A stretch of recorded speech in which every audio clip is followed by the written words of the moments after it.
Oh, just real quick, someone also mentioned like the case with the anarchists. It's also I have found that like these ideologies um, they function differently according to the geopolitical context that they're in. Like even social Yeah. democrats, there's some currents that are like Boric that are not even anti-imperialist, but there's other currents of social democracy in Latin America that are very anti-imperialist and that function very differently from like the right opportunist second international style social democrats that we find um, within the imperial hegemons.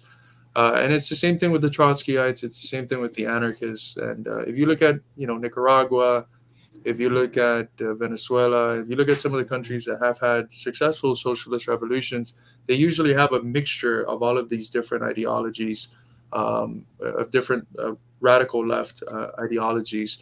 And I think it's kind of cool to see that they're still able to, even though they have different ideas on certain things, that they're still able to come together and wage a struggle and attain power and construct socialism. I think we have a lot to learn from that because we spend so much time bickering about very small and unessential things, and people who are 95% in the same place and 5% in different places, they end up fighting and splitting with one another when in reality, the most important thing that we should do right now is focus on our central enemy, on opposing imperialism and on organizing the working class and facilitating the process of it taking power. And I think that almost everyone who considers himself a socialist or a progressive is on board with that and could potentially be an ally, regardless of whether they consider themselves Trotskyites, anarchists, whatever. Yeah, and I mean, an example this person brings up the Zapatistas, like an example of how things vary based on the geopolitical context and the time. The Zapatistas were greatly inspired and greatly inspirational on the Bolsheviks, Hmm. the Marxist Leninists, because anarchism, Marxism hadn't been popularized as much back then. It hadn't led to all these successful revolutions. And there were a lot of anarchist or utopian socialist tendencies. So the Zapatistas were trying to do a peasant revolution, and they looked at the Russians doing a worker peasant revolution, and they're like, "Oh yeah, those guys are awesome. We like them. We were going to work together with them." And they didn't focus on wherever they had academic disagreements. They just drew inspiration from each other as fighting the same struggle. Genuinely, a struggle to bring workers into power. Which Um, is itself like the Marxist Leninist thing to do, like focus on what the primary contradiction is and unite around that. Like if Mao was able to realize that at the point he was in the Chinese Revolution, even the national bourgeoisie that didn't oppose that opposed imperialism was a revolutionary class, right? If he was able to do that as a result of the dialectical materialist outlook and realizing what is the primary contradiction and what is not, we should be able to also do something similar in our process of figuring out, well, what sort of groups can we have alliances with, and always have as the center what we consider to be the primary contradiction, which is, of course, imperialism. Absolutely. Some of the Zapatistas consider themselves anarchists. I don't know, but this was in like the early um, 1900s. Uh, so I don't know what they consider themselves now. But all right, let's play this video talking about Carlos's concept of the purity fetish that he hasn't seen while I run to the bathroom because I got to pee so bad. I think one of the most important new concepts produced by Western or US based Marxists in recent years is Carlos Garrido's theory of the purity fetish. And I might be a little biased because Carlos is my best buddy and we co edit this website. But for real, it's not like US Marxists are pumping out new theoretical concepts all the time or leading the world in Marxist theory. We're consistently lagging behind our comrades around the world. But this is a legitimately great concept produced in the US, and it's important because it's specific to the US and the Western left, or Western socialists. And the concept means what it says. Western leftists or US leftists fetishize purity. Much of the Western left looks at existing socialism being built in other countries following mass revolutions, sees them bringing millions of people out of poverty, teaching mass numbers of people to read, decreasing hunger and increasing food sovereignty, building collective consciousness among the masses as opposed to capitalist individualism. And the Western leftist analyzing the world and history through the lens of purity fetishism says not good enough. These countries aren't real socialism. They haven't abolished the commodity form, or they still have some private markets, or CNN told me they're a dictatorship. I think China and Cuba should abolish their state tomorrow and also somehow stop the US from immediately overthrowing them. Though the Western leftists never seem to be able to explain how that would even be possible. Because they prioritize purity and perfection over practicality, strategy, and actually getting stuff done for the working masses. Though strangely enough, these same leftists are often the same ones who will tell you to vote for the Democrats every 4 years. As if the Democratic Party, who oversaw the destruction of Libya as well as many other heinous acts, are pure or perfect. But no, the imperialists don't have to be perfect. They just have to be the lesser of two evils. Only Cuba has to be perfect. The whole country's bad because they didn't create a utopia while under a 70-year embargo from the US. You see how this doesn't make sense? And the purity fetish also applies to making alliances within Western countries, especially the US. I've had people tell me they would never ally with a Trump supporter. They're all bigots. It's not even worth talking to them. They're impure. But some of the same people who told me that supported my videos about the John Deere strikes that happened in the Midwest last year. And I hate to break it to y'all, and I don't know how many of you actually went out to the picket lines, but if you did, you would have noticed that a lot of those striking workers voted for Trump. Should I have left and told them that they deserve to lose healthcare benefits and take a pay cut because they voted for Trump? Of course not, because socialists organize based on class, not based on the American political circus. Mao Zedong said, as for the people who are politically backwards, communists should not slight or despise them, but should befriend them, unite with them, convince them, and encourage them to go forward. And we need a lot more of that today. Western socialists can't be afraid to talk to or ally with people who genuinely share our interests, especially when strategizing for specific struggles.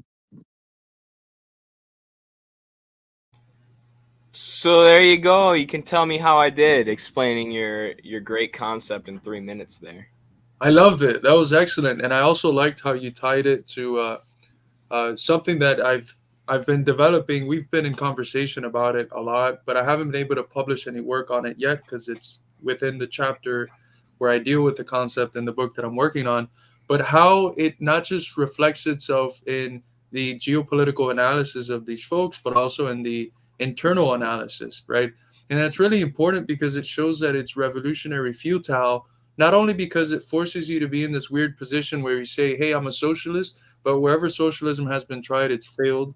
But wait for it, guys. It's we, the virtuous West. We're the ones that are going to get it right. But it also, it's not just that which makes you revolutionary futile, but internally, because if the workers are not pure enough for you to organize them, then they can't be organized, right? So who the hell are you going to organize, right? Who are you organizing, right? You end up doing this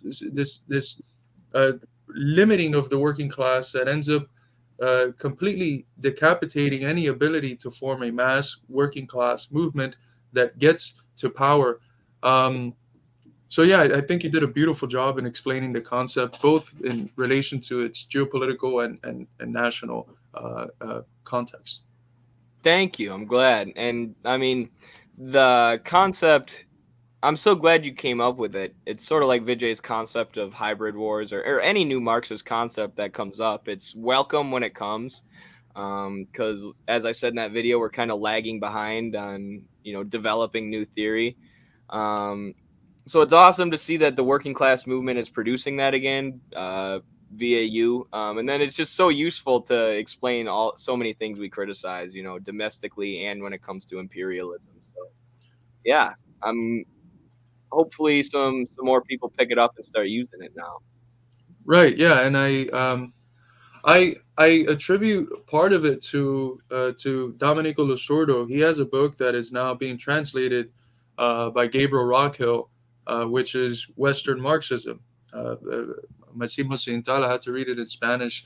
But he goes through the division between Eastern and Western Marxism, and he depicts how in the West, there was what I end up calling a purity fetish, that if the state wasn't abolished, and if the commodity form, as you said, wasn't abolished, and if all these different ideal aims weren't achieved, they would reject these revolutions. And he finds that, well, in the East, what were they focusing on in the process of constructing socialism? Sovereignty, being able to even have a state, which means that they had to do what? Develop an efficient state. You look at Lenin's later writings, they're all focused on how the hell do we do this, not just as good as the bourgeoisie did it before, but how do we do this better? How do we run an efficient state? How do we develop what in China would end up being called, through the works of Zhao and Lai, Mao and Deng, how do we develop the four modernizations, right? How do we develop science, technology, military, security, production? How do we develop all of these things so that we can increase the living standards of our people, but also have the power to protect ourselves from imperialist attacks? So those are the concerns of people constructing socialism. And because of the purity fetish, we look at that and we say, they're not abolishing the state. They have this, they have that. It's like we look like fools when we do that. So yeah, I build on that work from Losordo, but he traces that purity to Christianity, and I go beyond that and I say, no, where does that purity? It doesn't arise in Christianity, but it's in Christianity because it was in the debates between Parmenides and Heraclitus. So I trace it back to philosophy, and I use a lot of Hegel in the process of doing that sort of genealogy. But yeah, it's a concept that really helps me understand, and tie into things that might seem like they're separate, but at the end of the day, that I think they stem from the same philosophical mistake of judging things based on this purity that's completely abstracted away from reality and the reality of constructing socialism.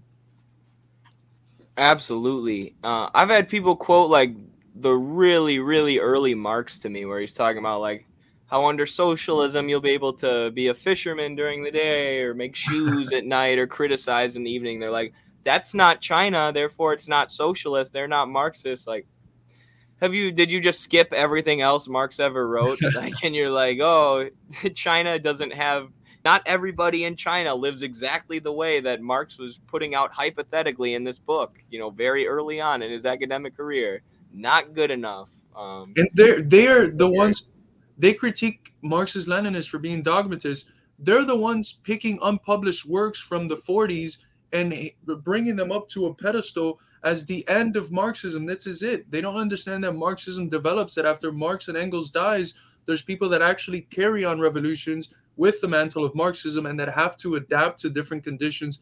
They bring about new developments in the theory, and that those are important. If you just leave it at Marx or leave it at Engels, you are cutting yourself a century short in the developments of Marxist thought. And ultimately, again, removing yourself from any capacity to organize successfully for socialism today.